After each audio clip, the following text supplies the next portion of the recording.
Waalaikumsalam warahmatullahi wabarakatuh. Saya akan membacakan soal dan jawaban saya. Ya, pertama. Janganlah, woy. Mengapa kaum muslim meyakini Al-Quran sebagai kitab suci mereka? Karena kaum muslim meyakini Al-Quran sebagai wahyu Allah yang diturunkan secara langsung kepada Nabi Muhammad dan dijaga kesuciannya.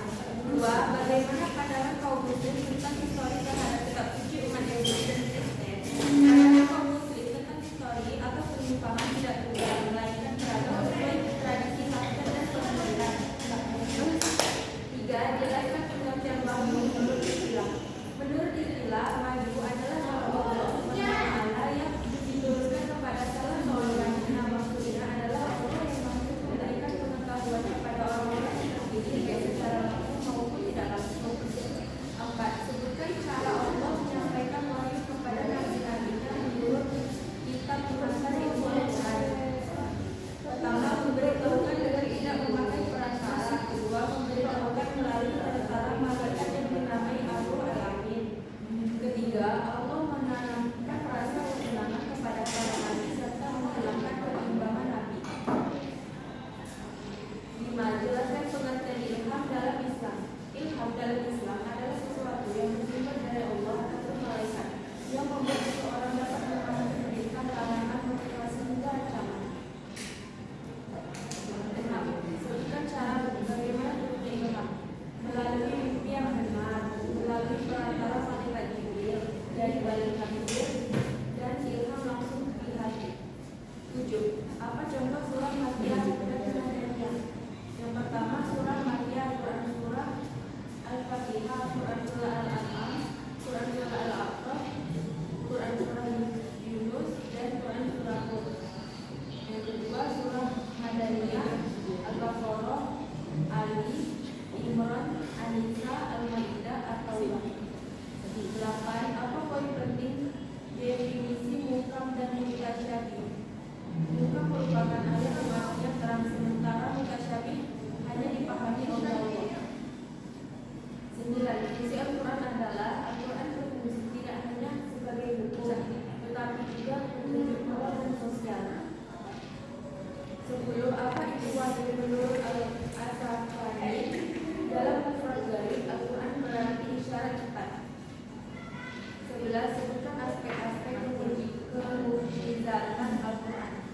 Aspek kebahasaan, isyarat ilmiah, pemberitaan gaib, konteks dan hubungan komprehensif. 12. Sebutkan macam-macam asbab satu ta'adud, al-asbab wa nazil wahid. 2. Ta'adud an-nazil wa al-asbab wahid. 13. Sebutkan keutamaan membaca Al-Quran.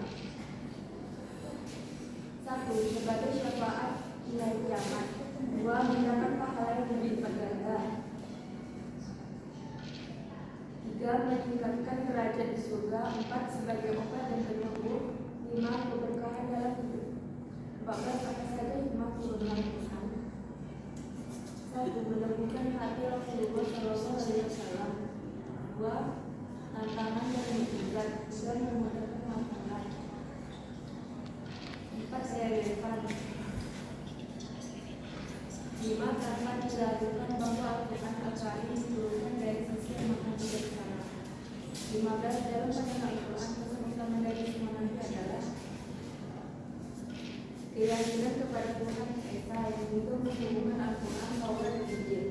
16. Itu salah satu dalil yang menjelaskan penggunaan wanita dalam Al-Quran. Surah Al-Anfal ayat 32. 17. Sebutkan pembagian nasib dan maksud. Pertama, nasab Al-Quran terhadap Al-Quran. Kedua, nasab Al-Quran terhadap Sunnah. Ketiga, nasab Sunnah oleh Al-Quran. Keempat, nasab Sunnah dengan Sunnah. 18. Nama lain yang digunakan oleh Al-Quran untuk menyebutkan diri sendiri adalah Al-Quran Injil, peringatan zikir, pembeda Tuhan, dan kitab suci. 19. Siapa saja yang diterima qiraat di sana. 1.